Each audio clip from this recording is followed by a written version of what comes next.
अस्सलाम वालेकुम friends, welcome back to my fashion world. तो फ्रेंड्स, आज की वीडियो में मैं आप लोगों के लिए लेके आई हूँ विंटर सीज़न के ड्रेसेस के लिए बहुत ही प्यारे प्यारे से डिज़ाइनिंग आइडियाज़। कैजुअल और फॉर्मल ड्रेसेस की बहुत ही खूबसूरत अमेजिंग कलेक्शन है और जितने भी ड्रेसेस हैं डिफरेंट ब्रांड्स के ड्रेसेस हैं। रूटीन वेयर ड्रेसेस के लिए आपको बहुत यूनिक आइडियाज़ मिलने वाले हैं और आप जो है कलर कंट्रास्ट और डिज़ाइनिंग के आइडियाज़ ले सकते हैं। इसके अलावा जो है आप अपने ओवरऑल ड्रेस की लुक के आइडियाज़ ले सकते हैं। आप अपने फुल ड्रेस की डिज़ाइनिंग के आइडियाज़ जो है वो पिक कर सकते हैं। फैब्रिक की अगर हम बात करें तो तमाम तरह का फैब्रिक जो विंटर सीज़न में यूज़ किया जाता है, खद्दर, लीलन, करंडी और सूती कॉटन और इसके अलावा वेलवेट का फैब्रिक ऐड किया है।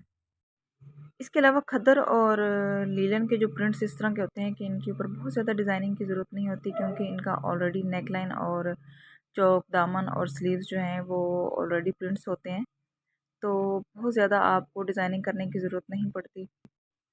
तो गाइस, वीडियो को स्किप नहीं करना ताकि कोई भी डिज़ाइन आप लोगों से मिस ना हो जाए और जो भी डिज़ाइन आपको अच्छा लगे आप उसका स्क्रीनशॉट लेके सेम वैसा ड्रेस बनवा सकते हैं। तो फ्रेंड्स, चैनल पे न्यू हैं तो प्लीज़ चैनल को सब्सक्राइब करें बेल के साथ।